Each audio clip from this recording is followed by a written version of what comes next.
நடிகர் தேனப்பன் அவர்களுக்கும், முழுமையான நடிகர் ஆர் உதயகுமார் அவர்களுக்கும், முக்கியமான நடிகர் ஏ ராஜன் அவர்களுக்கும், பரபரப்பான ஹீரோவாக நடித்து கொண்டிருக்கும் சினேகன் அவர்களுக்கும், இங்கே இயக்குனர் இல்லை, எல்லாம் நடிகராயிட்டாங்க. கேஆர் சார் மட்டும் கொஞ்சம் அவர் இருக்க அளவுக்கு அவர் ஹீரோ நடிச்சிருந்தா இன்னைக்கு உருவாக்குனாங்க.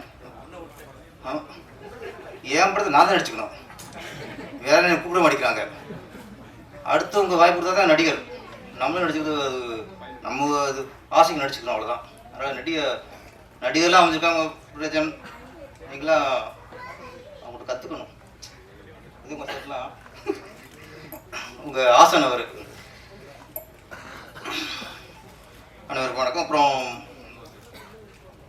கேஆர் அவர்கள் ஆமாம், ரொம்ப மென்மையானவர், ரொம்ப வன்மையானவர். ஆமாம், தேவ சங்கத்தில் தலைவராக இருந்திருக்காரு. அந்த நேரத்தில் நடிசங்க தலைவராக வந்து ஒரு கேப்டன் விஜயகாந்த் அவர்கள். அப்போது ஒரு படத்துக்கு நான் இணை இயக்குனர். அந்த படத்துக்கு பெரிய பிரச்சனை வந்துச்சு. படமே முடியாத சூழ்நிலை. படம் அவ்வளோதான் முடிஞ்சு நினச்சோம். அப்போ நானும் இந்த ப்ரொடியூசரும் போய் தான் கேஆர் சார் பார்த்தோம். அந்த பஞ்சாயத்து அவர் தான் கையில் எடுத்தார். அதை அப்படியே கொண்டு கேப்டன் அவர்கள்ட்ட கூடி சேர்த்தோம்.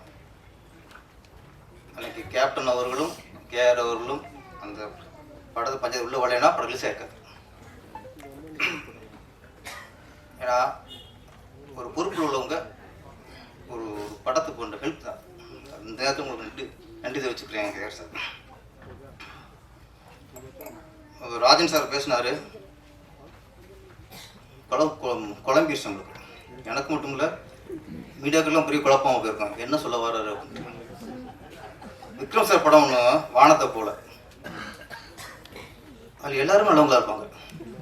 ஹீரோ ரொம்ப தங்கம், ஹீரோயின் அதை விட தங்கம், தம்பிங்க முத்து, சின்ன தம்பி வைரம், எல்லாரும் நல்லவங்களா இருப்பாங்க.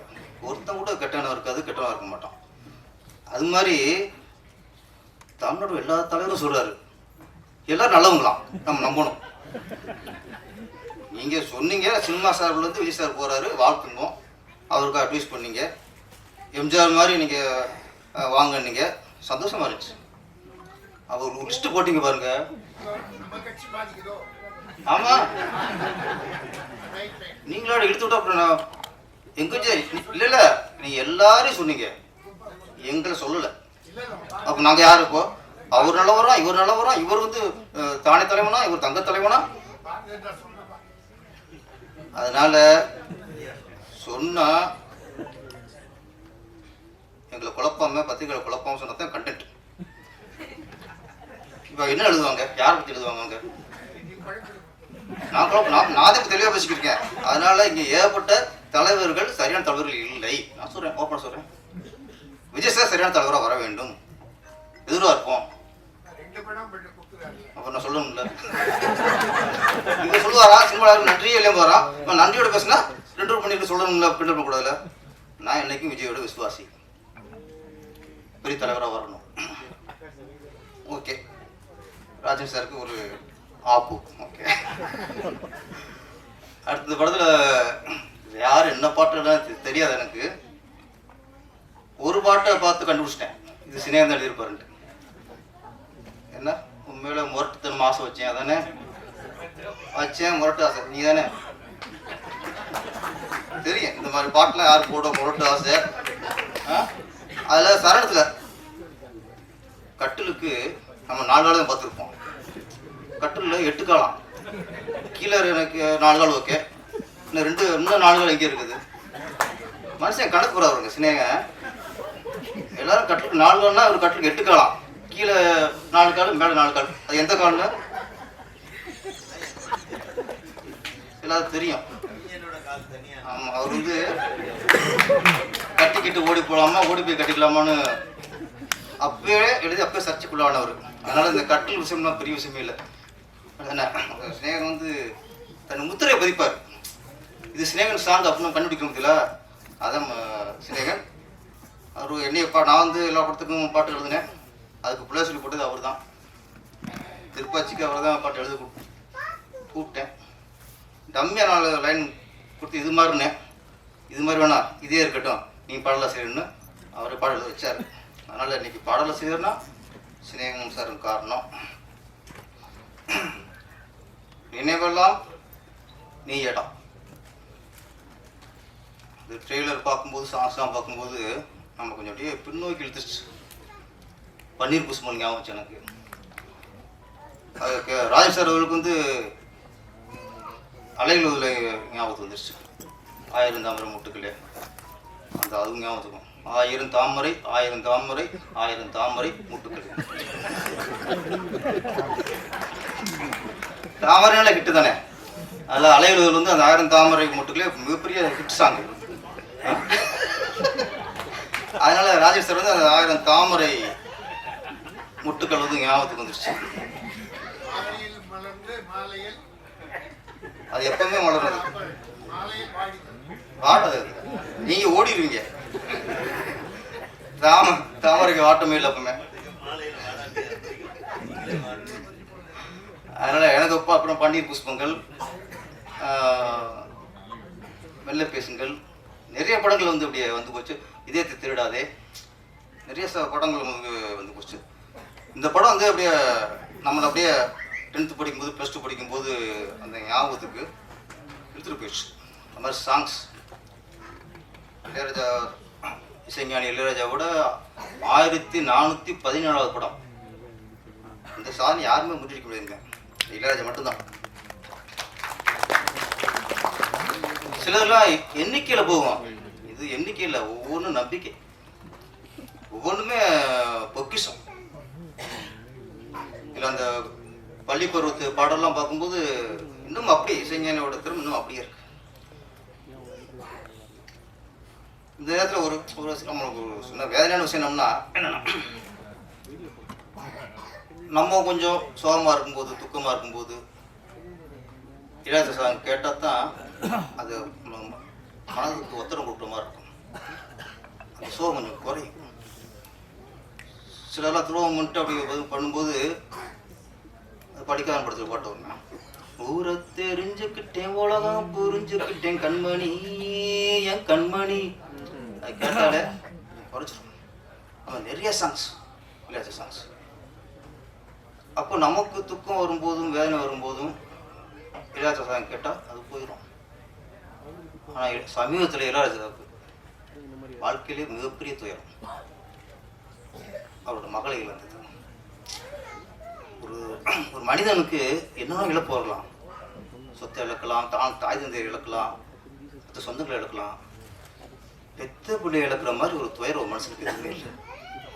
அது எந்த மனுஷன் வந்துடக்கூடாது. ஒரே பொண்ணு பவதாரணி. அந்த இழப்பு பார்க்கும்போது இளையராஜா வீட்டு தான் போனோம், இளையராஜா வேற பார்த்தோம்.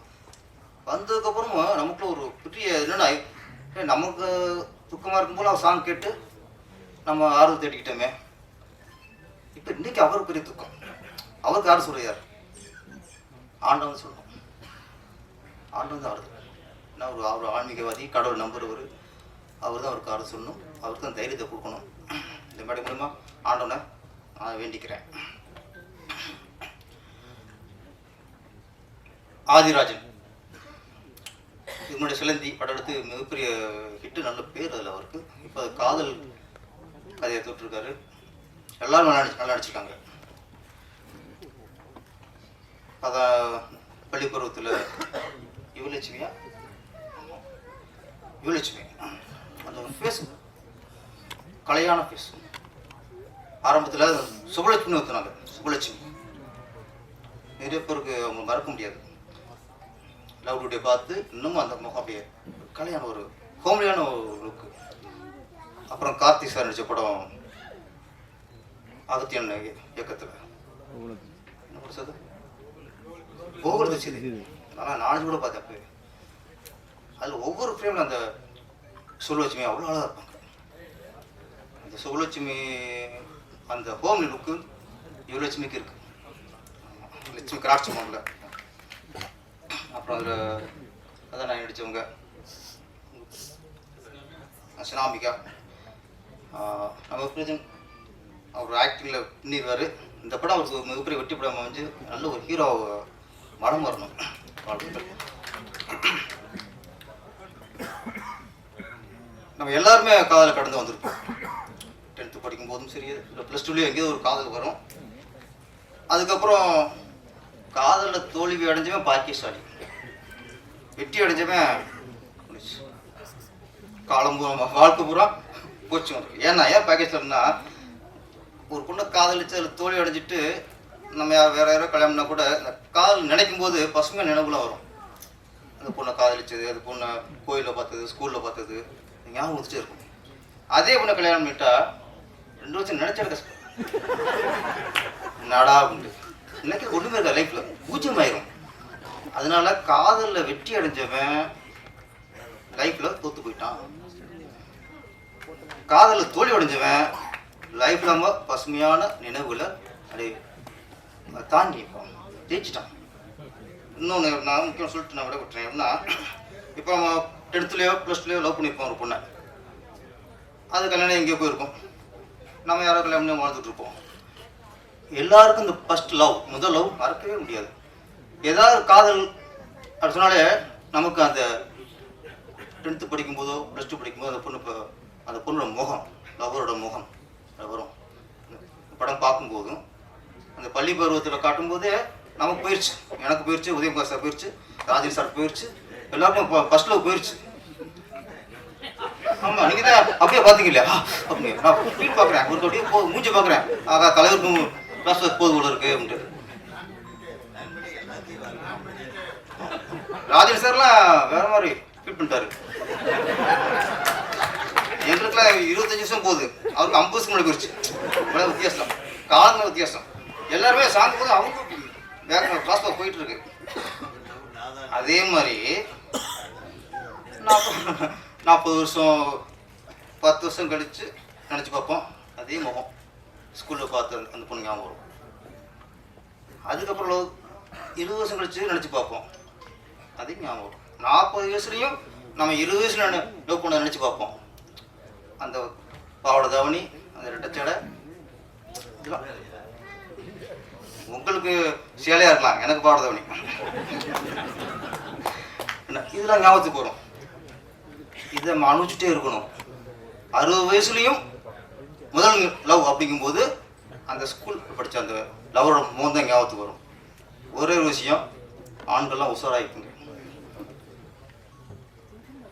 காதலுக்கு அப்புறம் ஒரு 30 வருஷமோ 40 வருஷமும் கழிச்சு நம்ம ஊருக்கு போவோம்.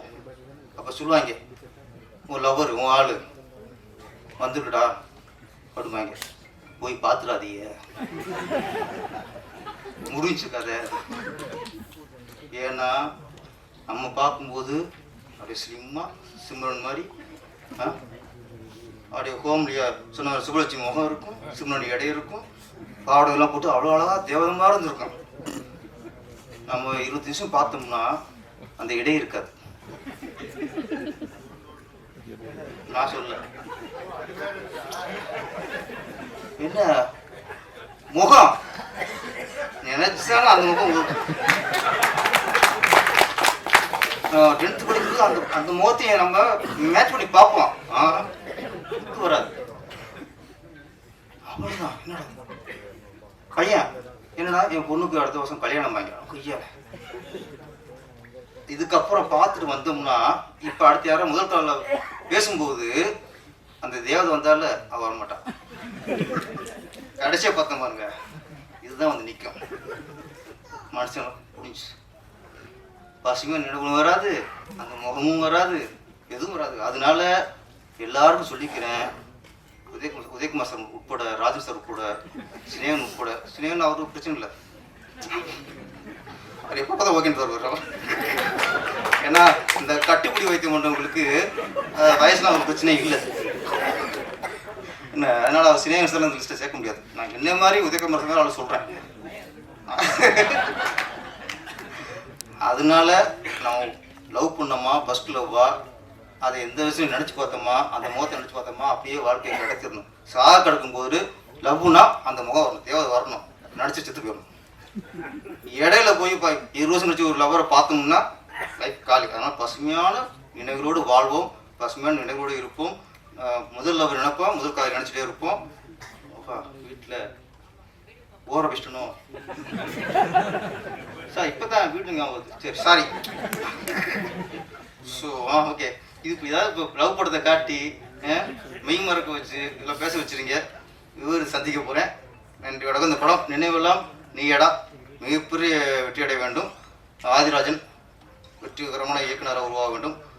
பிரஜன் எல்லாரும் இங்கே எடுத்த நடிகர் எல்லாருமே வெற்றி படத்தில் நடித்து மிகப்பெரிய புகழை அடைய வேண்டும். அனைவருக்கும் வணக்கம், நன்றி.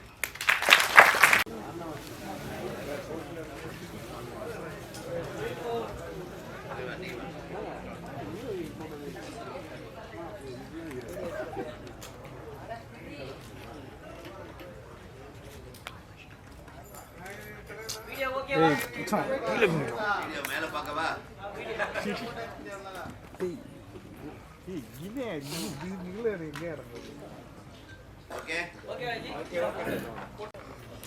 மேடையிலே அமர்ந்திருக்கும் எங்கள் திரைப்படக் கல்லூரியின் முன்னாள் மாணவர்,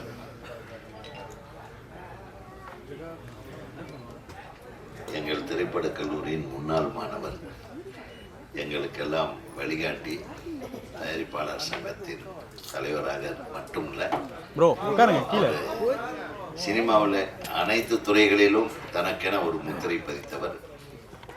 எங்களை போன்றவர்களுக்கெல்லாம் ஆதரவாக செயல்பட்டு எங்கள் படங்களை எல்லாம் விநியோகம் கூட செய்தவர் எங்கள் பிரியத்துக்குரிய அண்ணன் திரு KR அவர்களே.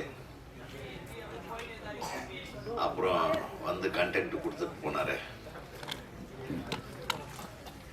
அதாவது கண்டென்ட் சூப்பர் ஸ்டார் ராஜன் அவர்களே, கண்டென்ட் தளபதி எங்கள் பொருளாளர்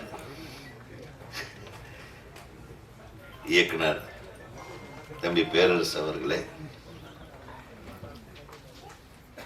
முழுமூச்சாக தயாரிப்பிலிருந்து நடிப்பில் இறக்கி சாதனை படைத்துக் கொண்டிருக்கும் திரு தேனப்பன் சார் அவர்களே,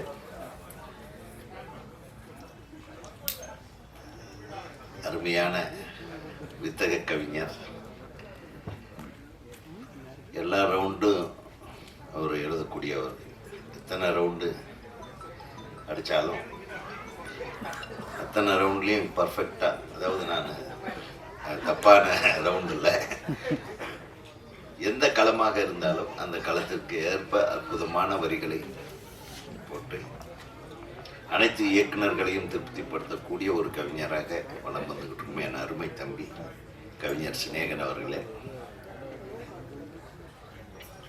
இந்த அழகான திரைப்படத்தை தைரியமாக தயாரித்து ஒரு அருமையான ஒரு விழாவை நடத்தி கொண்டிருக்கும் அன்பு தயாரிப்பாளர் அவர்களுக்கு நம்ம முதல்ல வாழ்த்து சொல்லணும். ஏன்னா அவர் இல்லைன்னா நம்ம இங்கே இந்த கூட்டம் நடந்திருக்காது. என்னுடைய அன்பிற்கும் பாசத்திற்கும் பிரியத்திற்கும் உரிய ராஜன் அண்ணன் அவர்கள் சொன்னது போல ரொம்ப எளிமையான, பழகுவதற்கு பாந்தமான, அவர் சத்தம் போட்டு கூட பேச மாட்டார், அந்த மாதிரி ஒரு அற்புதமான படைப்பாளியாக வனம் வந்திருக்கும் ஒரு பத்திரிகையாளர், உங்களில் ஒருவர், இப்போது எங்களில் ஒருவராக மாறியிருக்கும் என் அன்பு தம்பி ஆதிராஜன். உங்களுடைய முயற்சி நிச்சயம் வீணாகவில்லை என்றே தோன்றுகிறது. ஏன்னா நானும் இந்த படத்தில் இருக்கிறதுனால நம்மளை கொஞ்சம் பூஸ்டப் பண்ணிக்கிறதுக்காக சொல்லுறேன். ஒரு சும்மா கெஸ்ட் ரோல் தான் பண்ணியிருக்கேன், 2 நாள் தலையை காட்டியிருக்கேன், அவ்வளோதான். பட் இந்த ட்ரெய்லரை பார்த்த உடனே ரொம்ப எனக்கு ஒரு மனதுக்கு நிறைவாக இருந்தது. இளையராஜா, இசைஞானி இளையராஜா அவர்களின் 1417வது படம் என்று சொன்ன உடனே அதில் ஒரு முக்கியத்துவம் பெறுகிறது இந்த திரைப்படம். அது மட்டும் இல்லை, இளையராஜா எப்பவுமே இசையில் என்றைக்குமே தப்பாக பண்ண மாட்டார். அவர் இசையை அடுத்தவங்க தப்பாக வேணால் பயன்படுத்துவாங்களே தவிர அவர் இசை எப்பவுமே தப்பாகாது. ஏன்னா அண்ணனுக்கெல்லாம் அவர் கூட நெருங்கி பழகிறவர் அவர். இளையராஜானா அவர் கதவை தட்டாமலே உள்ளே செல்லக்கூடிய நபர்களில் ஒருவராக இருந்தவர் தான் அண்ணன் கேஆர் அவர்கள். அவருக்கு தெரியும், அவருக்கு ஒரு படத்துக்கு இல்லைன்னா முதல் படத்துக்கு எவ்வளவு அருமையான சாங், ஆல் சாங்ஸ் ஹிட். ஈரமான ரோஜா இல்லை என்ன, இளையராஜாவை பற்றி அவர் நம்ம பேசிகிட்டே இருக்கலாம். இறைவன் எல்லா தைரியத்தையும் அவருக்கு, மனநலத்தையும் அவர் அதெல்லாம் கடந்துட்டார். நம்ம அவருக்கு மனசில் வருத்தம் இருந்திருக்கலாம், சோகங்கள் தானே. மனிதன் எல்லாத்துக்காகத்தான் படைக்கப்பட்டிருக்கான். பிறக்கும் போதே அழுதுட்டு தான் பிறக்கிறோம். நம்ம போன கட்சியிலையும் எல்லாத்தையும் அழ வச்சுட்டு தான் போகிறோம். என்ன, பிறக்கும் போது நம்ம அழுகிறோம், நம்ம போகும்போது அடுத்தவனை அழ வைக்கிறோம். நல்லவனாக இருந்தால் தான் அழுவாங்க அடுத்தவங்க, கெட்டவனாக இருந்தால் போனாண்டா அப்படின்னு சந்தோஷமாக அழுவாங்க, அப்பவும் அழுவாங்க, ஆனந்த கண். ஸோ 2 விஷயம், அதுக்குள்ளே நம்ம வாழ்க்கையில் எத்தனை விஷயங்கள் இருக்குது, அத்தனையும் அனுபவிச்சு தானே ஆகணும். நம்மை உருவாக்கியவர்களை நம்ம இழப்போம், நம்ம உருவாக்கினவங்களையும் நம்ம இழப்போம், நம்ம கண் முன்னாடி நம்மளோட உறவாடியவர்களையும் இழப்போம். இந்த இழப்புகள் எல்லாம் இயற்கையானது தான். நம்ம வருத்தம் தான் பட முடியும். ஏன்னா நம்ம எப்படி இருக்கிறோமோ அதே மாதிரி தான் நம்மளை பக்கத்தில் இருக்கிறவங்களும் நம்மளை பார்த்து இது மாதிரி வருத்தங்கள் படும். ஸோ இது எல்லாருக்கும் பொதுவான விஷயந்தான். இழப்பு என்பதோ பிறப்பு என்பதோ எல்லாத்துக்கும் என்ன, ஒவ்வொரு கட்டத்தில் பேரரசு சொன்ன மாதிரி ஒரு கண் முன்னாடி நம்ம வளர்த்த குழந்தைய இழக்கும்போது அந்த உலகத்திலேயே உயர்ந்த சோகம் புத்திர சோகம்னு சும்மா சொல்லலை, அது அவருக்கு நிகழாமல் இருந்திருக்கலாம். அதையும் கடந்து போவதுதான வாழ்க்கை. ஸோ இளையராஜா அவர்களுக்கு அவர் வணங்கும் தெய்வம் துணை இருக்கும். இத்தனை கோடி தமிழ் நெஞ்சங்கள் அவருக்காக அன்றைக்கு பிரார்த்தனை செய்திருக்கும், எனக்கு தெரியும். ஸோ அது போதும். அத்தகைய இசைஞானி நம்மோடு கலந்துருக்கிறார். அதை சொன்னால் அவருடைய பாட்டு சோகப்பாட்டுகளை கேட்டு மற்றவன் சோகமாக இருக்கும்போது அவர் சோகத்துக்கு மருந்தா. ஏன் கொஞ்ச நாளைக்கு முன்னாடி இந்த வானத்தை போல நம்ம எழுதுகிற இசைஞானியோட பாட்டு அவர் வாய்ஸ்லேயே அதில் எத்தனை பேருடைய மனசை தாளாட்டிச்சு, மனசை உணர்வுகளோட கலந்து போச்சுன்றது நம்ம பார்த்தோம் கேப்டன் அவர்களுடைய மறைவில். ஸோ எல்லா உணர்வுகளுக்கும் பாடல் கொடுத்தவர் இளையராஜா. ஸோ இந்த காதல் உணர்வுலாம் அவருக்கு சுஜுப்பி மாதிரி. இந்த படத்தில் சொன்ன மாதிரி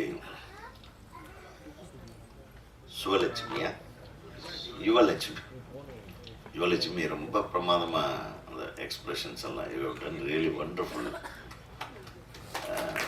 ரொம்ப ரொம்ப சிறப்பாக இருக்குது.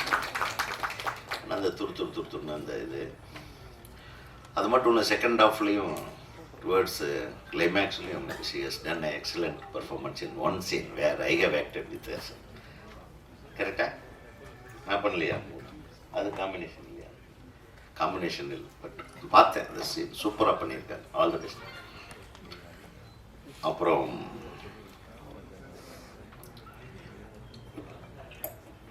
சினாமிகா சூப்பர், ரொம்ப நல்லா பண்ணியிருக்காங்க. உங்களுக்கு எனது மனமார்ந்த வாழ்க்கை. இந்த திரைப்படம் உங்களுக்கு உங்களுடைய ஆசைக்கும் இசைஞானியோட இசைக்கும் அந்த பாட்டு இதயமே மிகப்பெரிய வெற்றி அடையும். அது உங்களுக்கு பெரிய ரீச் வரும் அந்த பாட்டிலேயே. வாழ்த்துக்கள். அப்புறம் நம்ம ஹீரோ சொல்லணுமா, நல்லா பண்ணியிருக்கீங்க தம்பி. அந்த இதயமே பாட்டில் நீங்கள் பண்ணியிருக்க அந்த எமோஷன்ஸு காட்டின மூமெண்ட்ஸு, அதாவது இயல்பாக நடிச்சிருக்கீங்க. அதுதான் பெரிய விஷயம். ரஜன் மிகப்பெரிய ஒரு ஹீரோவாக வருவதற்கு அனைத்து தகுதியும் இருக்கிறது. அப்புறம் அடுத்தது நம்ம குறிப்பாக சொல்லணும்னா நம்ம ஒளிப்பதிவாளர் சொல்லணும். ஒவ்வொரு ஷாட்டும் ரொம்ப நல்லா எடுத்திருக்காரு நம்ம ராஜன்.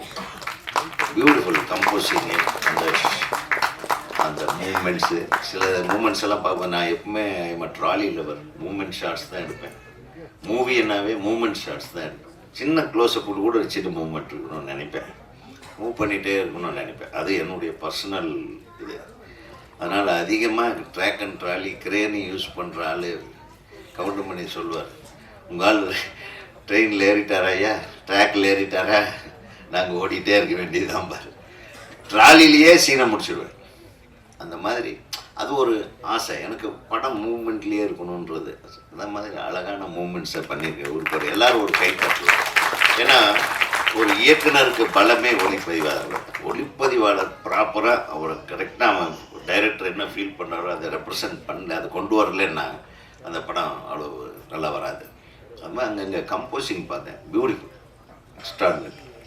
எனக்கு சமீப காலத்தில் நிறைய பேர் ஒளிப்பதிவாளர்கள் பெரிய பெரிய படங்கள் பண்ணுறாங்க. அங்கே ஒரு கேமரா, அங்கே ஒரு கேமரா, அங்கே ஒரு கேமரா, பின்னாடி ஒரு கேமரா. ஒரு நிமிஷம் நடக்கிற ஒரு ஈவெண்ட், ஒரே நிமிஷம் நடக்கிற ஒரு காட்சி கிட்டத்தட்ட ஒரு 50 நிமிஷத்துக்கு எடுக்கிறாங்க ஒரே காட்சி. அது எடிட் பண்ணால் ஒரு நிமிஷத்துக்கு தான் வரும். அதுக்கு மேலே அது கிடையாது. எந்த இடத்துல எந்த ஷாட்டை போடணும், இதில் ஒரு கவித்துவம் வேணும். ஒரு ஷாட் கம்போஸ் பண்ணும்போது அந்த காட்சிக்கும் அந்த கேமரா வந்து அந்த கதாபாத்திரத்துக்கும் அதில் சொல்ல போகிற விஷயத்துக்கும் யாருக்கு எங்கே முக்கியத்துவம் இருக்கணும், யாருடைய ரியாக்ஷன் முக்கியத்துவம், டுவர்ட்ஸ் யாருக்கு ரியாக்ஷன் பண்ணுறான்ற முக்கியத்துவம் இருக்கணும். அதுதான் கம்போசிங் இருக்கு. எந்த இடம், அந்த இடத்துல ஏதாச்சும் ஒரு பொருளுக்கு முக்கியத்துவம் கொடுக்கணும்னா சைடில் அந்த பொருள். இந்த மாதிரி ரொம்ப நாளைக்கு பின்னாடி அந்த கம்போசிங் நல்லா இருந்தது. அதுக்காக நான் வந்து மனசார்த்த பாராட்டுறேன். மற்றவங்களை பற்றியெல்லாம் நம்ம கவலைப்பட வேண்டாம். சில டைமில் நல்ல படம் எடுத்ததெல்லாம் வேஸ்ட்டுன்னு நினைக்க தோணும். எதுக்கு நல்ல படம்லாம் எடுத்துட்டேன்? நான் இப்போ 450 கோடிக்கெல்லாம் படம் எடுக்க முடியாது. கலெக்ஷன் ஆகிற படம் எடுக்கும். நம்ம எடுத்த படமே ஹையஸ்ட் பட்ஜெட்டு 3 கோடி தான். அது 30 கோடி கலெக்ஷன் ஆச்சு, அவ்வளோதான். என்னுடைய முதல் படத்தோட பட்ஜெட் அண்ணனுக்கு தெரியும். வெறும் 34 லட்சம் ரூபாய். 54 லட்சம் ரூபாய்க்கு வித்தார் மணியையர். நீங்கள் அதில் பாருங்கள், தயவு பண்ணி ஒரு தடவை அதையெல்லாம் பாருங்கள். நான் என்ன சொல்ல வர்றேன், இவங்க எல்லாம் பழைய ஆளுங்க, இவங்கெல்லாம் என்னையா பண்ணியிருக்காங்க. இன்றைக்கி அந்த உரிமை கீதம்ன்ற ஒரு படத்தை பார்த்துட்டு அந்த படம் பார்க்க மிகவும் ஆசைப்பட்ட ஒரு புரட்சி தலைவர் எம்ஜிஆர். காரணம், உரிமை கீதம் நான் டைட்டில் வச்சிருந்தேன். என்னுடைய போதா காலம் அவர் ஆஸ்பத்திரியில் வந்த உடனே காட்டணுன்றதுக்காக போராடுறேன். மாட்டிக்கிச்சு. டெல்லி வரைக்கும் அந்த படம் எனக்கு. ஏன்னா ஃபஸ்ட்டு எடுத்த உடனே ஃபஸ்ட்டு சீனே ஹீரோ சிஎம்ஐ ஷூட் பண்ணி சிஎம் செத்து போயிடுவார். எவனாச்சும் பண்ணுவான் நான் முதல் படத்துக்கு. ஒரு என்ன தைரியம் இருக்கணும் நம்மளுக்கு. இந்த கதையை கேட்டு அவர் நான் முதல்ல நான் படம் பார்க்கணுன்ட்டார். படம் நான் வந்து இன்விடேஷன் வச்சேன் அவருக்கு. இயக்குனர் நீலகண்டன் ஐயா என்னை கூப்பிட்டு போனார் எம்ஜிஆரை பார்க்க.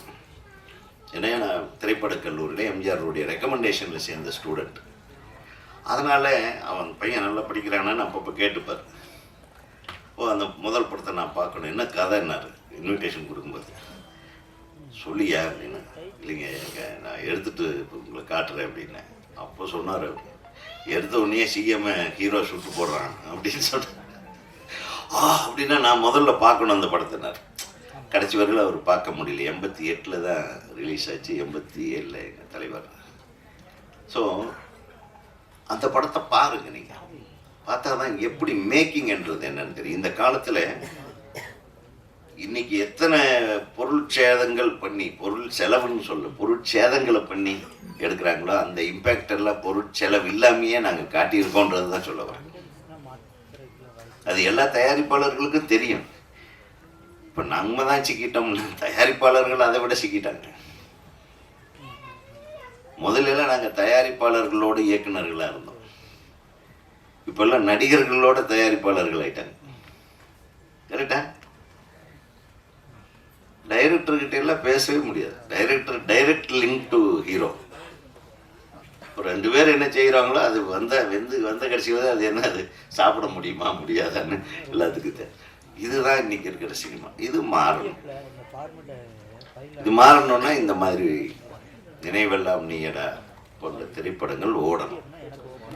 எளிமையான முறையில், அதிக பொருட்செலவு இல்லாமல். கரெக்டாக ஜாஸ்தி செலவாயிடுச்சுன்னு ஏதாச்சும் ஃபீலிங் இருக்கா? அது முன்பின்ன இருக்கும். நீங்கள் என்ன போட்டிங்கன்னா ஒரு 1.5 கோடின்னு போட்டிருப்பீங்க, அது ஒரு 2-2.25 கோடி ஆயிரும். ஆகும். உங்களுக்கு பெரிய மியூசிக் டைரக்டர், ஒரு பெரிய பூஸ்ட்டு, இதெல்லாம் நிச்சயமாக திரும்பி வந்துடும். உங்களுக்கு கவலையே படாதீங்க. உங்களுக்கு ஆடியோவே உங்களுக்கு மிகப்பெரிய லாபம் வரும். அது ஆடியோ ரைட்ஸ் உங்ககிட்ட தான் இருக்குது. கரெக்டாக முதலாக இளையராஜா அவர்கள் இந்த ஆடியோ ரைட்ஸை அவர் எடுத்துக்கல, நீங்களே வச்சுக்கங்கன்னு சொல்லியிருக்காரு. கரெக்டாக? ஸோ அதுக்கு ஒரு மிகப்பெரிய கைத்தட்டல் இளையராஜா. அதுதான் இளையராஜா. யாருக்கிட்ட எப்படி இருக்கணும்னு தெரிய வரும். அதுக்கப்புறம் காதலை பற்றி தம்பி பேசினார். அவர் அப்படியே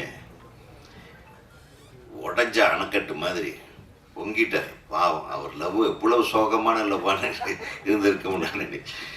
அப்படியெல்லாம் போய் பார்த்து அவ்வளவு வெறுத்து போனியாகன்னு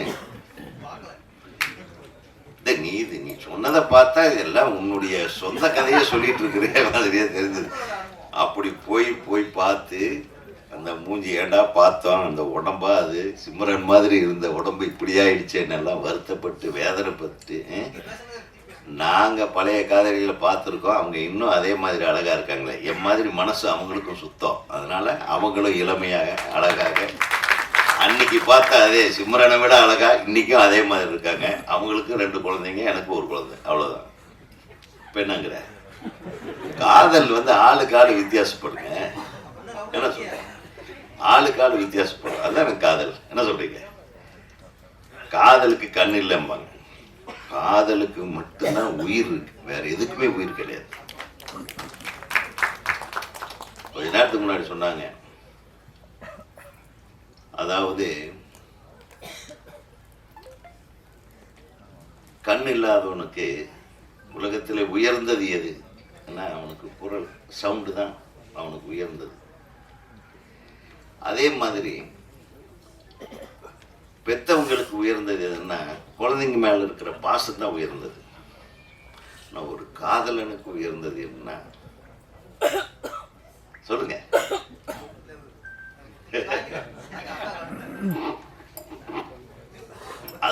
அது காதலுக்கு இருக்கிற ஒரு உயிர் இருக்கு பாருங்க. அது தம்பி சொன்னாரே, எவ்வளவு காலம் கடந்தாலும் அந்த காதலை நம்ம நினைத்து பார்க்கும்போது அந்த ஒரு தருணம், நம்ம மனைவிக்கு நம்ம துரோகம் செய்து விட்டு நம்ம காதலை நினைச்சு சந்தோஷப்பட்டு, அந்த துரோகங்கள் நம்ம மனைவியும் செய்திருப்பார் நம்மளுக்கு, அதை ஏத்துக்கணும். அது என்னப்பா நீ மட்டும் காதலிக்கிற போய் அவன் பார்த்தா உன்ன என்ன நினைப்பார்? ஐயோ கேவலமா இருக்கானே, இவனையா நம்ம லவ் பண்ணோம்னு நினைக்க மாட்டாளா? அதுக்காக தான்ப்பா நம்ம அப்படியே இருக்க முயற்சி பண்ணிப்பா. கேஆர் அண்ணன் எப்படி இருக்காரு, நான் ஃபில்ம் இன்ஸ்டியூட்ல படிக்கும் போது எப்படி இருந்தாரோ அதே மாதிரி இருக்காருன்னா, அவர் என்னன்னா அவர் இன்னைக்கும் காதலிக்கிறார் எல்லாத்தையும் அன்பா. அதாவது காதல் என்பது அதான் இந்த இடத்துல பொருள் வேலை, அன்பா நேசிக்கிறது கூட காதல் தான். அப்புறம் நீங்கள் ஆச்சா புச்சனா உடனே தாமரை மலராது, அந்த தாமரை 1000 தாமரைம்பிங்க, பெரிய இம்சையாக இருக்குது. இப்போ எந்த மீட்டிங்கு போனாலும் நடுவில் இந்த ராஜா அண்ணன் வேலை ஒன்று பற்றி வச்சுட்டு அப்படி போயிடுவார். அவர் அரசியலுக்கு வர்றது நல்லதுன்னு சொல்கிறாரா, இல்லை விஜய் அரசியலுக்கு இவங்களை பின்பற்றணும்னு சொல்கிறாரா, இல்லை அது எதாவது பின்பற்றக்கூடாதுன்றாரா, இது அவங்க இப்படி ஆயிட்டாங்க இவங்க இப்படி ஆயிட்டாங்கன்னு சொல்லி அவரை போட்டு கன்ஃபியூஸ் பண்ணிட்டு கண்டென்ட் ஓகேவான்ட்டு போயிட்டார்.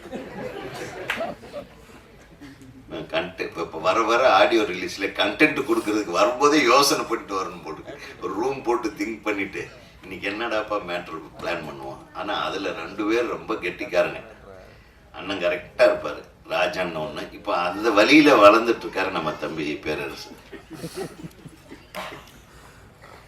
தாமரையை பற்றி சொன்னதுனால சொல்கிறேன், தாமரை சூரியனை பார்த்த உடனே மலரும், அப்புறம் நிலவை பார்த்தவுடன் வெட்கப்படும். அல்லியும் தாமரையும் ஒரே ஜாதிதான். இரவில் காதல் வயப்படும், பகலில் மோக வயப்படும். கரெக்டா? எப்படி வேணாலும் வச்சுக்கலாம். கவிஞரை பார்த்த உடனே அவர் சொல்லிட்டார் என்ன மாதிரி பாட்டு எழுதுவாருன்ட்டு. அது நீங்கள் இருந்தா அவர் சொன்ன பாட்டு அந்த கம்மங்காட்டு நெருப்புடா, சொம்பு தண்ணி பத்தாதான், நான் நெருப்புடாப்பா உனது. அவர் லைன் தான் அது. கம்மங்காட்டில் நெருப்பு, கம்மங்காட்டு நெருப்புடா, கம்மங்காட்டு நெருப்புடா, தீ பிடிச்சி கம்மங்காட்டில் தீ பிடிச்சா சொம்பு தண்ணி பத்தாதான். ஆண்டவா,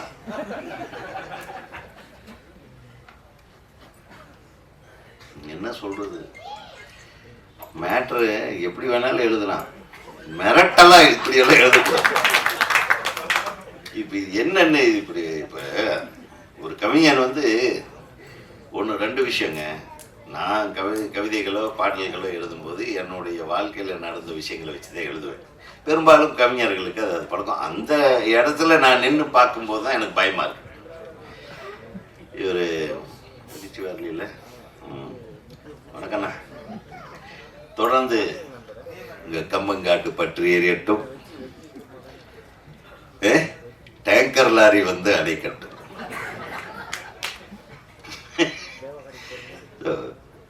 அழகா நான் என்ன சொல்றேன்னு, அதில் ஒரு சுவாரஸ்யம் இருந்தது. அது அழகா நம்ம வயப்பட சொல்றது தானே, நயம்பட அடுத்தவர்களை வசியப்படுத்தும்படியான வார்த்தைகளை போடுறது தான் இன்னைக்கெல்லாம் ஒவ்வொரு வார்த்தையிலேயே அரசியல் கட்சியை ஆரம்பிச்சிடறாங்க இல்லையா? அதனால ஒரு 2 பாட்டு எழுதுனா போதும், அடுத்தடுத்து நிறைய தலைவர்கள் உருவாயிருவாங்க. என்னை கேட்டால் விஜய் சாரை தொடர்ந்து எல்லா நடிகர்களும் ஒரு கட்சி ஆரம்பித்தாங்கன்னா நல்லாயிருக்கும்.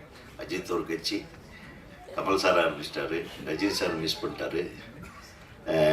இனி இருக்கிற எல்லா நடிகர்களும் ஒவ்வொரு கட்சி ஆரம்பித்தாங்கன்னா பிரமாதமாக இருக்குது. நமக்கெல்லாம் நிறைய பேர்த்துக்கு வேலை கிடைக்கும். நிறைய அரசியல்வாதிகளுக்கு நம்மெல்லாம் தேவைப்படுவோம். என்ன கொஞ்ச நாள் சினிமாவெல்லாம் விட்டு இந்த வேலையில் இறங்கிடலாம். அண்ணே, ஏதோ ஒன்று வேலை கிடைக்கும்ல, நம்ம பேசுவோம்ல, பேசுறதுக்கு கண்டென்ட்டாவது கிடைக்கும்ல. கண்டென்ட் கொடுக்குறதே இப்போ வேலையா போச்சு. அதுக்காக தான் நீங்கள் வந்து எவ்வளோ நேரம் பொறுமையாக உட்கார்ந்துருக்கீங்கண்ணே. தேவி அண்ணே,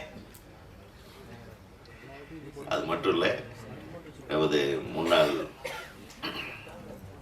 தமிழ் வளர்ச்சித்துறை இயக்குனர் அன்பு சகோதரர் திரு சேகர் அவர்கள், முனைவர் சேகர் அவர்கள் வந்திருக்கிறாங்க. அவங்க வந்து இவ்வளவு பொறுமையாக உட்கார்ந்துட்டு இருக்கேன்னா அவர் எவ்வளவு பிஸியாக இருப்பார். அவர் மிகப்பெரிய தமிழில் நிறைய புஸ்தகங்கள் எழுதியிருக்காரு.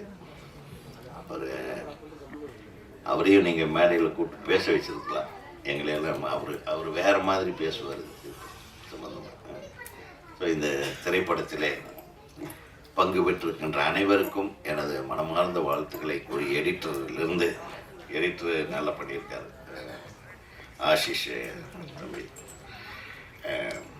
Stunt master. ஸ்டண்ட்டு கொஞ்சம் ஒரு 2-3 ஷாட் இருந்தாலும் நல்லா இருந்தது, எஃபெக்டிவாக இருந்தது, நல்லா இருந்தது. எல்லாத்துக்கும் என்னுடைய வாழ்த்துக்கள். டான்ஸ் மாஸ்டர் தினேஷ் சொல்லவா வேணும், நல்லா பண்ணியிருந்தாங்க. அந்த ஹீரோயினும் இந்த வரலையே, ஏன் வரல? இல்லை கூட்டு வர்றது இல்லையா? இது எல்லாம் பாருங்கள், ஹீரோயின் மட்டும் விட்டே கொடுக்க மாட்டாங்க டைரக்டருக்கு, தவிர்க்க முடியாத காரணம். என்ன கல்யாணமா? சரி சரி, நிறைய ஹீரோயினுக்கு வர்றதில்லை. எவ்வளவு நேரங்கள் காலங்கள் நம்ம வந்து இங்கே வந்து ஒரு படம் ஆடியோ ரிலீஸ்க்கு கிட்டத்தட்ட 3 மணி நேரம் 3.5 மணி நேரம். 6 மணிக்குன்னா நம்ம கிட்டத்தட்ட 4:30 மணி 5 மணிக்கெல்லாம் வீட்டிலேருந்து கிளம்ப வேண்டியதாக இருக்கும். இந்த டிராஃபிக்கை மீறி, இந்த கரெக்டான டிராஃபிக் டைம். அதே மாதிரி தான் அனைத்து ஊடக நண்பர்களும் பத்திரிகை நண்பர்களும். ஏன் இவங்கெல்லாம் வரமாட்டேன்றாங்க? நீ எந்த ஹீரோயின் வரலையோ, அழைத்து வராத ஹீரோக்களையும் ஹீரோயின்களையும் மொத்தமாக தவிர்த்து விட்டு நீங்கள் விமர்சனத்தில் எழுதுங்க. அப்படி பண்ணாதான் சரியாக வரும். ஏன்னா தயாரிப்பாளர்களால் கூட்டு வர முடியறதில்ல. என்ன சொல்கிறீங்க? அந்த மாதிரி ஒரு சுச்சுவேஷனில் மாட்டிகிட்டு இருக்கு தமிழ் சினிமா. அப்போல்லாம் வந்து இப்போ தேனப்பண்ணெல்லாம் படம் எடுத்தப்போ அவரை கூப்பிட்டா ஒரு ஆள் மிஸ் ஆகும். கூப்பிடாதவங்கெல்லாம் வருவாங்க. ஃபோன் பண்ணி என்ன ஏன் கூப்பிடலன்னு சொல்லி ஹீரோயின்ஸ் கேட்பாங்க. அடுத்த பட ஹீரோயின்ஸ் எல்லாம் அந்த அளவுக்கு அவர் நெருக்கமான உறவுகளை தப்பாக நினைக்காது. நல்ல விஷயம்தான். அதாவது அந்த அளவுக்கு ஒரு அந்யோன்யமாக நட்பு பாராட்டி எல்லாத்தையும் அப்படி இருந்த சினிமா தானே.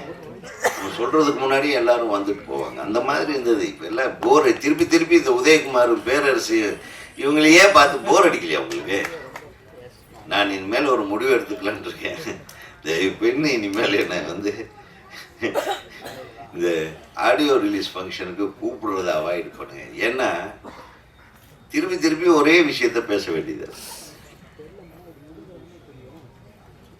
எப்போவாவது ஒரு நல்ல படம் பாரு, இந்த மாதிரி ஒரு நல்ல திரைப்படத்துக்கு நம்ம வரும்போது நம்ம இந்த திரைப்படத்தை விட்டு வேற நிறைய விஷயங்கள் பேச வேண்டியது.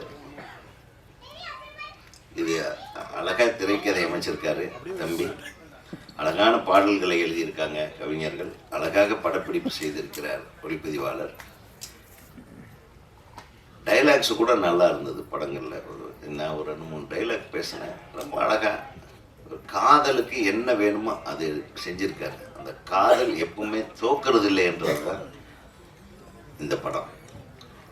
காதலித்தவள் ஒருத்தி, கைப்பிடித்தவள் இன்னொருத்தியாக இருந்தாலும் அந்த காதல் எப்படி தோக்காம வாழுது அப்படின்றத மிக அழகாக அற்புதமாக சொல்லியிருக்கும் இயக்குனருக்கும், அதை இயக்குனருக்கு ஆதரவாக இருந்து இயக்குனருக்கு ஒரு நல்ல திரைப்படத்தை அளித்த தயாரிப்பாளர் அவர்களுக்கும், இணை தயாரிப்பாளர்கள் இருக்காங்களா அவங்களுக்கும், மற்றும் அனைத்து தொழில்நுட்ப கலைஞர்கள், நடிகர்கள், இங்கே பாராட்ட வந்திருந்த அனைத்து மேடையில் உள்ள அனைத்து பெரியவர்களுக்கும், ஆடியோ ரிலீஸ் பண்ணுற கம்பெனி ஜியோ மியூசிக் கம்பெனி அவர்களுக்கும், மற்றும் உங்களுடைய அனைத்து நண்பர்களுக்கும், தோழர்களுக்கும், தோழியர்களுக்கும் வாழ்த்து சொல்லி நன்றி சொல்லி இந்த படத்தை நல்லா கொண்டு போய் சேர்ந்து. எனக்கு தெரியும், நான் பார்த்த இசை வெளியீட்டு விழாவிலேயே இன்னைக்கு தான் ஒரு ஆள் கூட வெளியே போகாமல் உட்காந்துருக்கீங்க. ஏன்னா உங்களோட படம் இது எல்லாரும் படத்துக்கும் இருக்கணும் என்று சொல்லி அன்போடு கேட்டுக்கொண்டு விடைபெறுகிறேன். நன்றி, வணக்கம். நல்ல பாட்டை சொல்லி அறிமுகப்படுத்துனதுக்கு நன்றி. அனைவருக்கும் வணக்கம். இந்த மேடை மிக முக்கியமான ஒரு மேடையாக பார்க்குறேன். பொதுவாக பத்திரிகையாளர்கள் தான் இன்றைக்கு கலைஞர்களையும் படைப்பாளிகளையும் கொண்டு போய் வெகுஜனங்களிடம் கொண்டு போய் சேர்க்கிற ஒரு காலகட்டம்.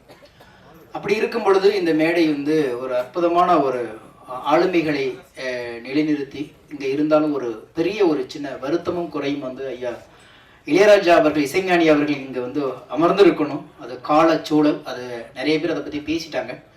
இருந்தாலும் அவர் இல்லாத அந்த ஒரு அலங்காரம் கொஞ்சம் குறைவாகவே இருக்கிறது. எனவே எல்லாம் வல்ல இறைவன் அவருக்கு எல்லா அருளையும் துணிவையும் கொடுத்து அவர் அந்த ஒரு இழப்பிலிருந்து வெளியில் கொண்டு வரணுங்கிறத எல்லா உள்ள இறைவனை நான் வேண்டிக் கொள்கிறேன். அடுத்து வந்து ஆதிராஜனை பொறுத்து நான் வந்து பாடல் எழுத தொடங்கிய காலகட்டத்திலேருந்து, முயற்சி பண்ண காலகட்டத்திலேருந்து எனக்கு நண்பர். பொதுவாக வந்து ஒரு பேனாக்காரன் இயக்குனராக மாறுவது அவ்வளவு இயல்பாக முடியாத ஒரு காரியம். அந்த குடும்பத்திலேருந்து வந்து பெரும் போராட்டங்களுக்கு மத்திய எனக்கு தொடர்ந்து ஒரு 4வது படமோ 5வது படமோ எனக்கு இயக்கி இன்றைக்கு ஒரு மிகப்பெரிய ஒரு வெகுஜனங்கள் இருக்கிற ஒரு மேடையில் வந்து ஒரு பத்திரிகையாளர் நிற்பது, இது பத்திரிகையாளர் குடும்பத்துக்கு கிடைத்த வெற்றியாக நான் பார்க்கிறேன். இன்றைக்கு அதே, ஏன்னா இன்னைக்கு நிறைய பேர் வெறும் பேனாவை வைத்துக்கொண்டு காகிதங்களோடு பேசி கொண்டிருந்த ஒரு காலகட்டம் போய் இன்னைக்கு விமர்சனம் பண்ணவும், இன்னும் வந்து கதை விவாதங்களில் கலந்து கொள்வதற்கும் அல்லது பாடல் எழுதுவதற்கும், இப்படி பல காலகட்டங்களில் பத்திரிகையாளர்களை தேடக்கூடிய ஒரு காலகட்டம் இருக்குன்னா அது பத்திரிகை துறையில் இருக்கிற வலுவான சிந்தனையாளர்களுக்கு கிடைத்த ஒரு வெற்றியாக நான் இருக்கிறேன். அந்த வகையில் அவருடைய தொடர்ந்து ஓடி வந்த அந்த போராட்டத்துக்கு கிடைத்த வெற்றியாகத்தான் நினைவெல்லாம் நீயடா அந்த படம் வந்து கிடைத்திருக்கு. அதுக்கு வந்து தயாரிப்பாளர் உண்மை அவருக்கு தான் நமக்கு வந்து முதல்ல பாராட்டு கொடுக்கணும். ஏன்னா ஒரு இயக்குனரை நம்புவதை விட ஒரு பேனாக்காரனை நம்பி வந்திருக்கீங்க, அது வந்து பாராட்டக்கூடியது. 2வது வந்து இந்த படத்தில் வந்து நான் ஒரு 3 பாடல் எழுதியிருக்கிறேன். அண்ணன், நான் பொதுவாக மேடையில் பேசும்போது எனக்கு முன்னாடி பேசுகிறவங்களுக்கு யாருக்கும் பதில் சொல்ல மாட்டேன். ஆனால் இந்த மேலே சொல்லணும்னு ஆசைப்பட்றேன். நிறைய நேரம் எடுத்துக்க மாட்டேன், பயந்துடாதீங்க. ஏன்னா எல்லாமே காலம் தொடர்ந்துகிட்டு இருக்கு. ஏன்னா பொதுவாக நான் எனக்கு சில நேரத்தில் ஆதங்கமாக நான் சொல்லுவேன். நான் இது வரைக்கும் ஒரு 3000 பாட்டு எழுதியிருக்கேன். ஒரு 30 பாட்டு தான் கமர்ஷியல் பாட்டு. ஏன்னா 3000 பாட்டில் குறைந்தபட்சம் ஒரு 500 பாட்டாவது மிகச்சிறந்த பாடல்கள் இருக்கும் நான் நம்புறேன். அப்ப அதை விமர்சனம் பண்ண முன்வராத இந்த சமூகம் ஒரு கமர்ஷியலை தூக்கி அப்படி வைக்கும் பொழுது சிநேகனுடைய அடையாளம் இதுதான் அப்படி சொல்லும்போது சில நேரத்தில் எனக்கு வருத்தம் வரும். இது வந்து நான் பதிலா சொல்லலை. ஏன் அதை சொல்றேன்னா, நானும் கதைக்கு பாடல் எழுதோடு தான் ஓடி வந்தேன். ஆனா இந்த சினிமா என்னை சதைக்கு பாடல்கள் எழுதி வைத்துக் கொண்டிருக்கிறது. பட்டுக்கோட்டை மாதிரி ஒரு 10 பாட்டு எழுதிட்டு செத்து போலான வந்தவனை அந்த வாகனம் புறப்பட்டு போனதுக்கு பிறகு சந்தங்களுக்கு எழுத வந்தவனை சப்தங்களுக்கு எழுத சொல்லி கொண்டு உட்கார்ந்திருக்கும் பொழுதுதான் சில பாடல்கள் இப்படி வருது. அப்ப எனக்கு என்னை பொறுத்த வரைக்கும் சிநேகனின் முகவரி அது அல்ல. அதை ஏன் இதை நாங்க சொல்றேன்னா, நல்ல பக்கம் இன்னும் சொல்ல போனா அந்த ஒரு வாய்ப்பு யாருக்கு கிடைச்சுன்னு தெரியல. என்னுடைய முதல் படம் பாண்டவர் பூமி வெளியில வந்த பிறகு முதல் படம் முதல் பாட்டிலேயே அரசு விருது வாங்கிய ஒரு கவிஞனாக நான் இருக்கிறேன். ஏன் அதை நான் இங்க இந்த மேல சொல்றேன்னா, ஏன் ஒரு நல்ல விஷயத்தை இந்த சமூகம் எடுத்து கொண்டாட மாட்டேங்கிறது அப்படிங்கும்போது சின்ன வருத்தம் ஒரு படைப்பாளனாக இருக்கதை நான் பதிவு செய்கிறேன். இது பேரரசன் மீதோ அல்லது அண்ணன் உதயகுமார் மீதோ வருத்தத்துல சொல்லல. ஏனாலும் சில நேரங்களில் சில விஷயத்தை பதிவு செய்ய வேண்டிய ஒரு சூழல் இருக்கிறது. அதே மாதிரி ராஜன் அண்ணன் பேசும் பொழுது மரியாதை இல்லாத தலைப்புனாரு. காதல் மரியாதை எதிர்பார்ப்பதும் இல்லை, எதிர்பார்த்தால் அது காதலும் இல்லை. அதுதான் உண்மை. ரெண்டாவது அண்ணன் சொன்னாரு, தோத்து போன காதல் தான் பாக்கியசாலிகள். என்னை பொறுத்த வரைக்கும் காதலுக்கு வெற்றியும் இல்லை தோல்வியும் இல்லை, அது வாழ்ந்து கொண்டே இருக்கும், நினைவலைகளில் நீந்தி கொண்டே இருக்கும், காற்றலை போல மிதந்து கொண்டே இருக்கும். அதை கொண்டாட தெரியாதவன் சபிக்கப்பட்டவன். எந்த வயதிலும் கொண்டாடலாம். நிறம் பேதம் மதம் இனம் எதுவுமே இல்லை. காதலை கொண்டாடாமல் கலைகள் வளர்ந்ததில்லை இந்த பூமியில், இலக்கியம் வளர்ந்ததில்லை இந்த பூமியில், எந்த ஒரு படைப்பும் சிறந்ததில்லை இந்த பூமியில். கலை கலாச்சாரம் பண்பாடு எல்லாத்துக்குள்ளும் காதல் பின்னி பிணையப்பட்டு கிடக்கிறது. நினைவுகளுக்குள் அந்த காதல் நிற்கும் போதுதான் ஒரு ஆளுமை நமக்குள் இருக்கிற அந்த சோம்பல்களை தூக்கி எறிந்து விட்டு காதல் அடுத்த காலத்து கொண்டு வருகிறது ஒரு படைப்பாளனை. எனவே காதல் கொண்டாடப்படுவதை தவிர வெற்றி தோல்வி என்று நிர்ணயிக்கப்படுவதற்கு எவனுக்கும் அருகதை கிடையாது. காரணம், காதலை காதலாய் காதலில் காதலித்தவர்கள் காதலில் எவனும் இல்லை. காதல் காதலாகவே இருக்கிறது. இங்கே தோற்பது காதலர்கள் தானே தவிர காதல் ஒருபோதும் தோற்பார். தோற்றுக்கொண்டே இருக்கிறார்கள் காதலர்கள், ஆனால் காதல் வென்று கொண்டே இருக்கிறார். தோற்றால் இன்னும் சொல்ல போனா இங்கே காதலை வெளிப்படுத்தி வென்ற காதல்களை விட காதலை வெளிப்படுத்தாமல் வென்று கொண்டிருக்கிற காதல்கள் அதிகம். எல்லா நட்புக்குள்ளும் காதல் இருக்கிறது. காதல் இல்லாத நட்பு என்றால் அதுக்கு பேர் நட்பே இல்லை. சொல்லாமல் வேண்டால் இருக்குமே தவிர காதல் இல்லாமல் இருக்காது. எல்லா நட்புக்குள்ளும் காதல் செறிந்து போய் கிடக்கிறது, நிறைந்து போய் கிடக்கிறது. அதை கொண்டாடணும். என்னத்தை இதுல கொண்டாட போற? எல்லாம் மீதமாக போன பிறகும் அந்த நினைவுகள் தான் அழகான நினைவுகள். அவனோ அவளோ அதுவோ எதுவாக இருந்தாலும் ஆண் மேலும் பெண் மேலும் வருவது காதல் அல்ல. நினைவுகள் மீது, புன்னகை மீது, நடக்கும் பொழுது செய்கையின் மீது, வெக்கத்தின் மீது, மலர்களின் மீது, வண்டுகளின் மீது, நிறங்களின் மீது, மாலை பொழுதின் வெயிலின் மீது, சுகங்களின் மீது, குளிர்ச்சியின் மீது காதல் விரிந்து கொண்டே இருக்கிறது. பாவம் மனிதம் காதலை கொண்டாட மறுக்கிறது. எனவேதான் இன்றைக்கு இலக்கியங்களில் இருந்து மொழிபெயர்த்து இன்றைக்கு சின்ன சின்ன விஷயங்களை பதிவு செய்வதற்கு திரைத்துறை நமக்கு கிடைத்திருக்கிறது. அப்பேற்பட்ட ஒரு காதலைத்தான் ஆதிராஜன் எடுத்து அழகாக சொல்லியிருக்கிறார் சின்ன வயசுல. இதுல ரொம்ப பாராட்டக்கூடியது சொன்னாங்க, இதை தொடங்கும் போது தமிழ் தாய் வாழ்த்து சொல்லும் பொழுது ஒளியில நம்ம கேட்கிறோம்னு ஒரு பயம் இருக்கும். ஏறத்தாழ 7000 மேடைகள் ஏறி இருக்கிறேன். அதுல 3000 மேடைகள் பள்ளி மேடைகள். நான் கட்டாயமாக நான் ஏறுகிற பள்ளி மேடைகளில் தயவு செய்து ஒளிபெருக்கில் தமிழ் தாய் வாழ்த்தை போராதீர்கள், எல்லோரும் சேர்ந்து பாட வேண்டும் என்று நான் அவ்வப்போது கட்டாயப்படுத்துவேன். அது இன்றைக்கு கட்டாயப்படுத்தாமல் நிறைவேறி இருக்கிறது. அதற்கு அண்ணன் உதயகுமார் அவர்களுக்கு நன்றி சொல்ல கடமைப்பட்டிருக்கிறேன். ஏன் நம்ம எல்லாமே ஒன்னா சேர்ந்துதான் வாய்ப்பாட கத்துக்கிட்டோம், 1-2 கத்துக்கிட்டோம், ஆனா அவனை கத்துக்கிட்டோம், ஓதாமல் ஒரு நாளும் இருக்க வேண்டாம் கத்துக்கிட்டோம், திருக்குறளை கத்துக்கிட்டோம், நலவென்பா நாளடியார் எல்லாம் சேர்ந்து சேர்ந்து பேசினதுனால்தான் அவ்வளவு பெரிய ஆளுமை இதுக்குள்ள இருக்கு. எனவே தமிழ்தாய் இந்த மேடையில் எல்லோரும் வாய்விட்டு பாடியதற்காக வாழ்த்து சொல்வதோடு ஒரு அழகான காதலை நினைவெல்லாம் நீயடா படம் பதிவு செய்திருக்கிறது. காதலை கொண்டாடுபவர்கள் இந்த காதலை கொண்டாடுகிற தலைமுறைகளுக்கு எடுத்துச் செல்லுங்கள். நன்றி, வணக்கம்.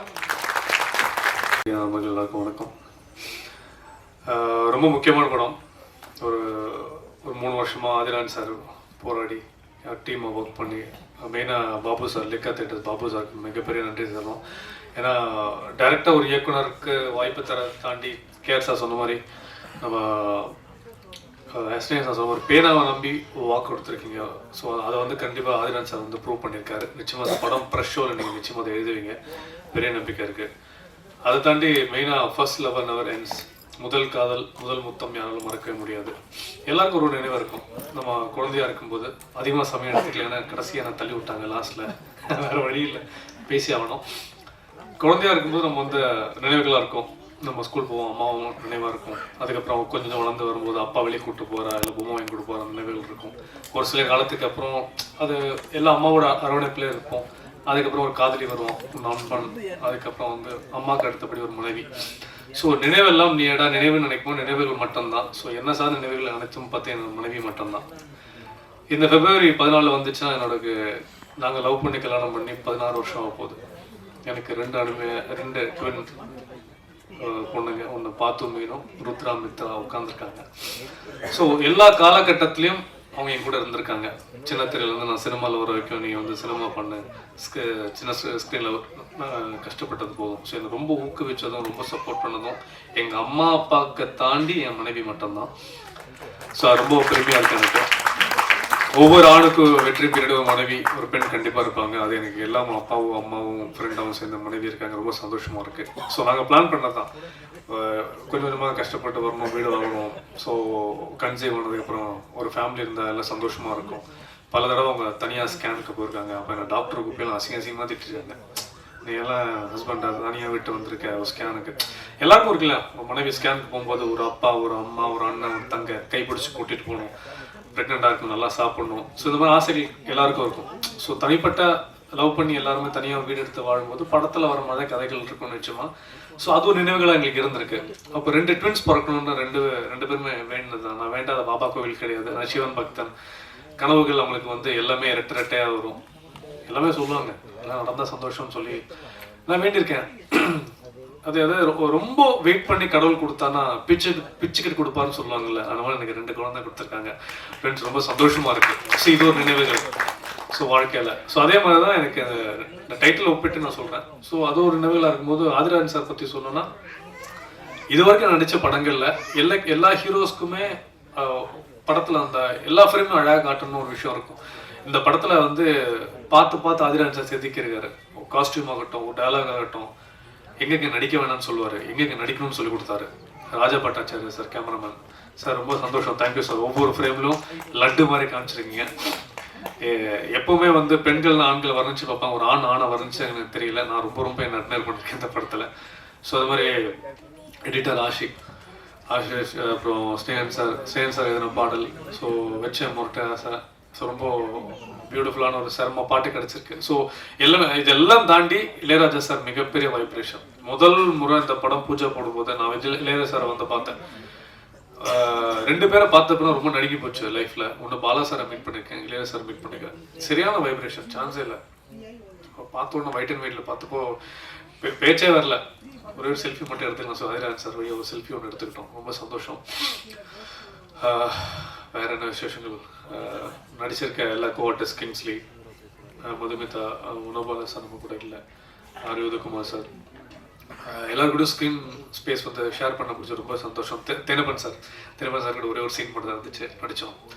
ஸோ ஒவ்வொரு விஷயமும் போராடிட்டு இருக்கோம். ஸோ மீதி எல்லாமே ஒரு நல்ல படம் வந்து ஆதிராஜன் சார் வந்து கொடுத்துருக்காரு. சினாமிகா முதல் படம், அவங்களுக்கு என்ன தேவையான விஷயமோ கரெக்டாக ஆதிராஜன் சார் ஸ்பேஸ் கொடுத்துருக்காரு, அவங்க நடிச்சிருக்காங்க. இது மூலமாக அவங்க நல்லபடியாக வரணும், நல்ல ஒரு ஹீரோயினாகவும் அவங்களுக்கு நல்ல படங்கள் அமையணும் வேண்டிக்கிறேன். பாபு சார் உண்மையால ஒரு நல்ல ஒரு படம் எடுக்கிறதுக்கு நிச்சயமாக ஓரளவுக்கு டீசெண்டான அமௌண்ட் கண்டிப்பாக தேவைப்படும். அது நிச்சயமாக நீங்கள் ஸ்பேஸ் கொடுத்துருக்கீங்க.